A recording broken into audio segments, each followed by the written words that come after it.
धन्य है वो माता जिसने अपने पुत्रों में शौर्य के संस्कार डाले। मुझे इनके विषय में और जानना है।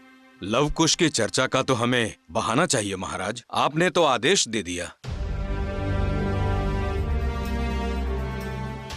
मुख पर सौम्यता, ललाट पर तेज। एक बालक चंचल तो दूसरा धैर्य की मूर्ति। एक तुरंत निर्णय लेता है तो दूसरा कदम फूंक फूंक के रखता है महाराज।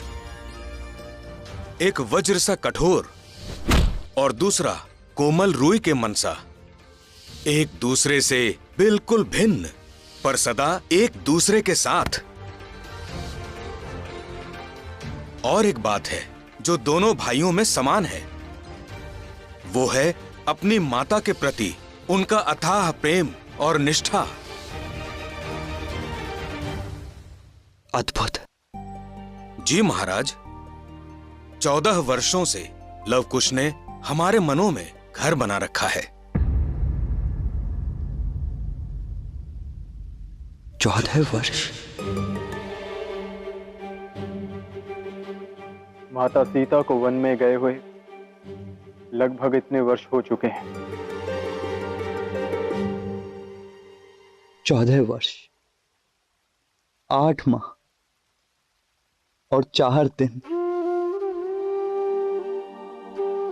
और 2 प्रहर।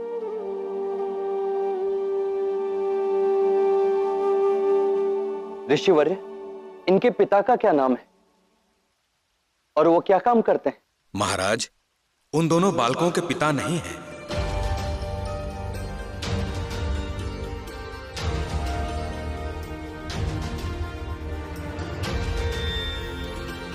और क्षमा चाहता हूं महाराज, इससे कुछ अधिक कहा तो लवकुश की माता के सम्मान के विरुद्ध होगा।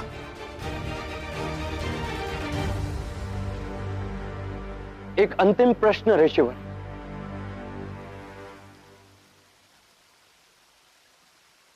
उनकी माता का नाम क्या है?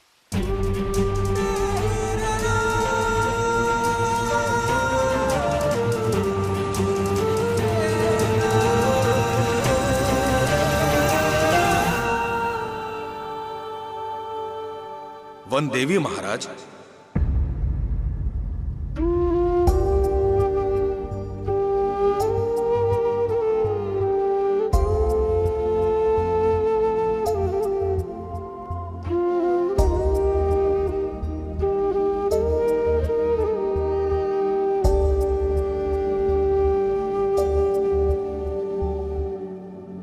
उनको उनकी वीरता के लिए पुरस्कार अवश्य मिलेगा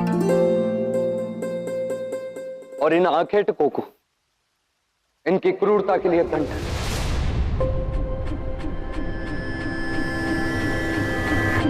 पुत्र, सांझ हो रही है, तुम भी अपने घर जाओ। तुम्हारे माता पिता तुम्हारी प्रतीक्षा कर रहे होंगे।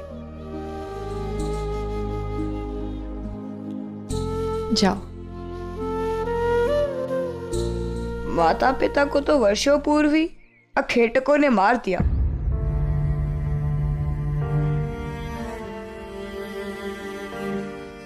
मेरा तो कोई घर भी नहीं है।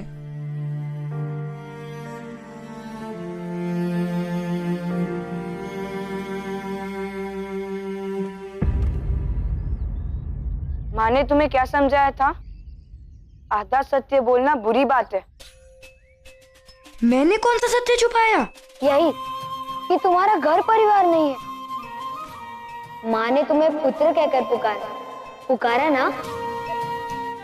तो अब तुम्हारा घर भी है और परिवार भी। यही है पूर्ण सत्य। और तुम अपने परिवार को छोड़कर जा रहे हो? कदापि नहीं। अब तुम हमेशा हमारे साथ रहोगे, परिवार बनकर।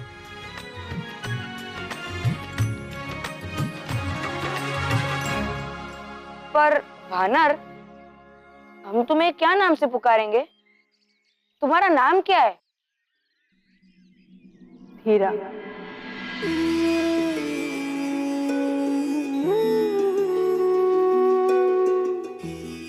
संकट में धीरज ना छोड़ने वाला हीरा, विपत्ति में अपनों के साथ धैर्य से टिके रहने वाला हीरा।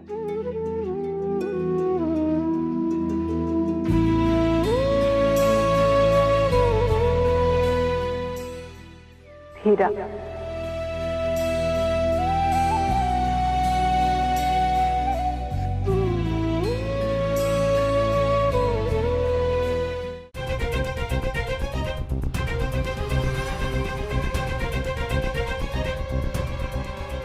जो दंड मैंने तुम्हें दी तुम उसी के पात्र।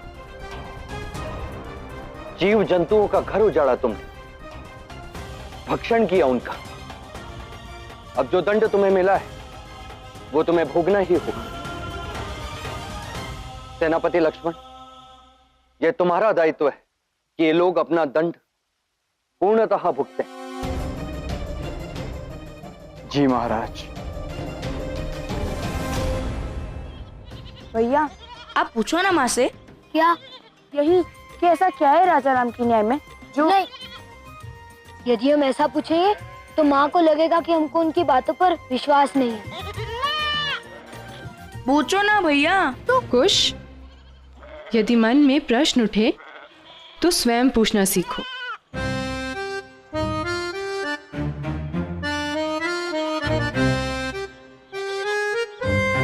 क्षमा करना माँ, महर्षि और आपने दोनों ने कहा कि न्याय अयोध्या के महाराज करेंगे, परंतु उन अकेतके ने जो विनाश किया वो हमने देखा। उन्हें क्रूरता करते हमने पकड़ा और बिना उनकी दुष्टता जाने अयोध्या के महाराज कैसे न्याय करेंगे? क्योंकि न्याय के लिए दृष्टि की नहीं, दृष्टिकोण की आवश्यकता होती है। पर माँ, दंड में कैसा दृष्टिकोण? जिसने जैसा किया वैसा भरेगा। क्योंकि और ऐसा क्या विशेष न्याय कर देंगे राजा राम? श्री राम।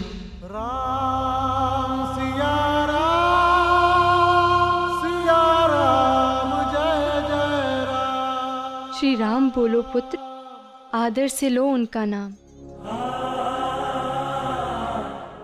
उनके नाम की शक्ति तुम नहीं जानते।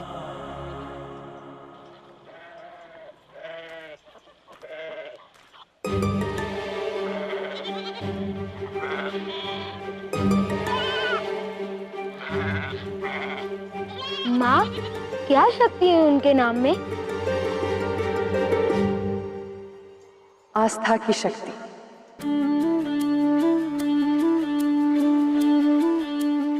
उनका नाम पत्थर पर लिखो, पत्थर भी जल में तैरेगा। पत्थर जल पर तैरेगा? हाँ,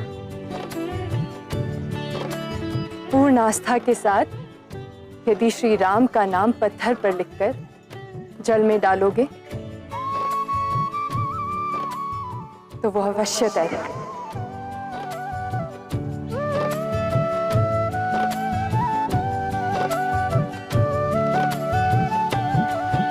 देखा भैया, माँ तो महर्षि से भी बोली है, कोई उन्हें कुछ भी कह जाए मान लेती है, पर मुझे नहीं लगता कि पत्थर जल पर तैरेगा। तो महर्षि से पूछ लेते हैं।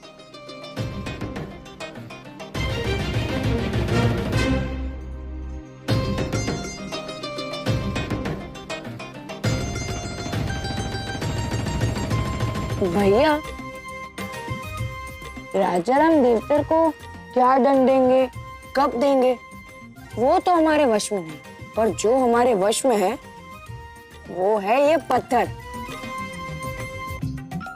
चलो इस पत्थर पर राजा राम का नाम लिखकर तालाब में फेंकते हैं और देखते हैं कि माँ और महर्षि की बात उचित है या नहीं।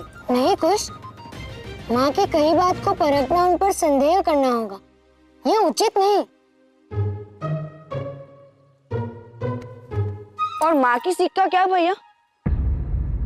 उन्होंने सदा प्रयास किया है कि हम अपना व्यक्तित्व, अपनी सोच स्वयं बनाए, और माँ ये कभी नहीं चाहेगी कि हम किसी भी बात पर ऐसे ही विश्वास कर ले।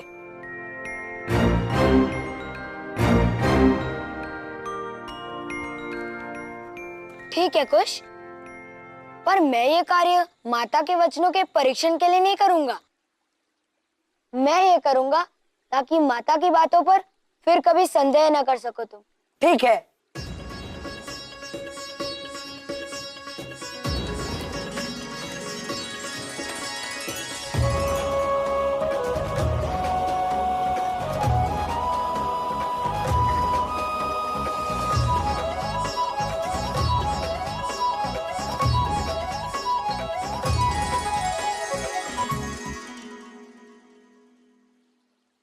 राम।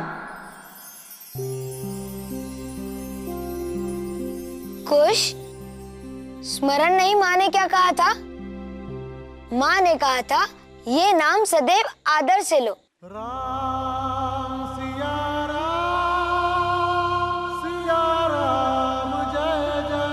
राम नहीं, श्री राम।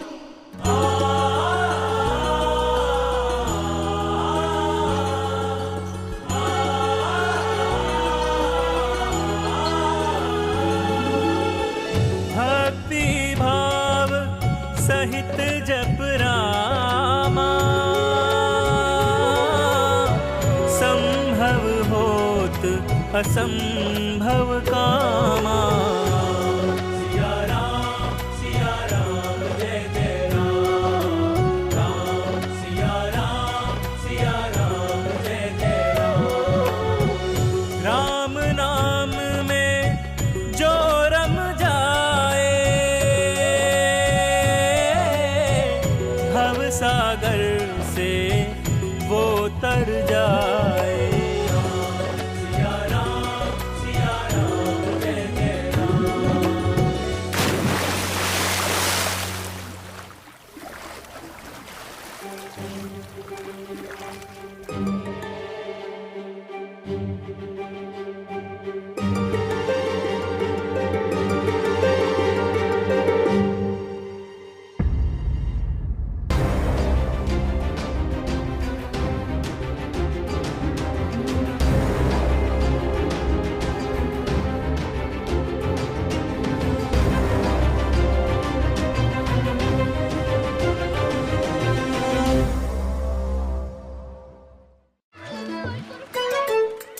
माँ बहुत शीघ्र सबका विश्वास कर लेती है। उन्होंने मान कैसे लिया कि श्री राम नाम लिखने पर पत्थर भी जल पर तैरने लगते हैं? जो जितना ज्ञानी होता है वो उतना भोला भी होता है ना लव भैया। हाँ, परंतु मैं ये सोच रहा हूँ जब माँ को ये ज्ञात होगा कि श्री राम लिखने पर भी पत्थर पानी में नहीं तैरा तो उनके मन को कितनी ठेस पहुँचेगी। हाँ भैया, मुझे स्मरण नहीं कि आज तक उनकी कही कोई बात असत्य सिद्ध हुई हो। ऐसे में उन्हें इस विषय में पता लगेगा तो उनका विश्वास तो टूट जाएगा ना। वो तो तब होगा ना जब हम उन्हें इस विषय में बताएंगे।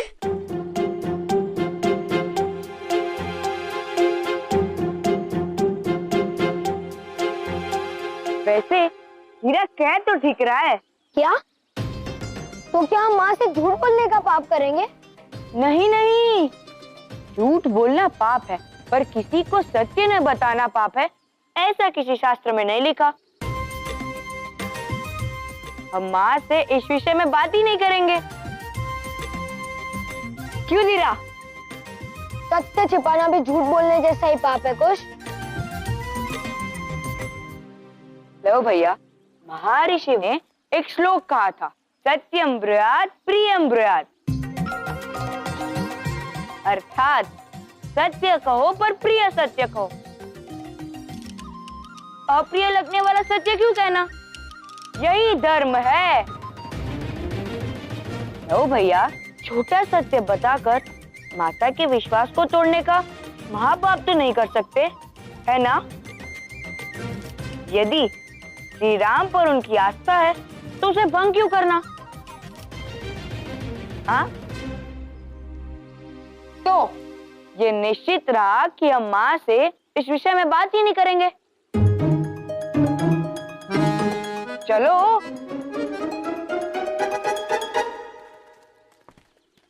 धन्यवाद धीरा, सही में तुम्हारा सुझाव अति उत्तम है मित्र।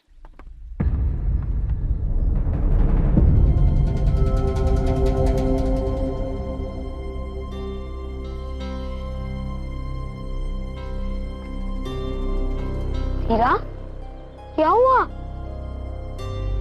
कुछ विचित्र सा आभास हुआ, जैसे कोई संकट आने वाला है। माँ सदा कहती है वानरों की छठी इंद्री उन्हें आने वाले संकट का पूर्वाभास करवा देती है। कुछ तो है।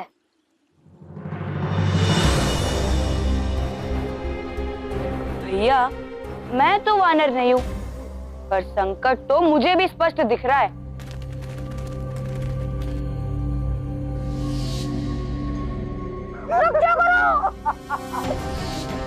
अखेटक देवतर वो लौट आया है।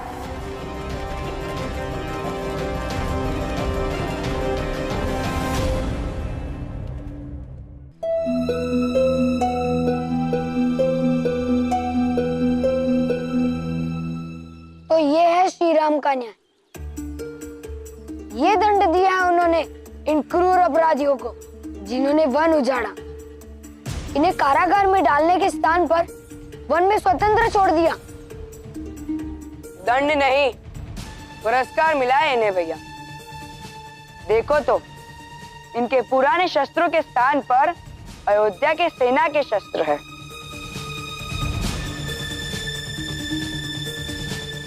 वस्त्र भी सैनिकों वाले हैं। तो अब ये केवल पशुओं का ही नहीं, हम मनुष्य का भी अखेट कर सकते हैं। अपराधी को दंड के स्थान पर पुरस्कार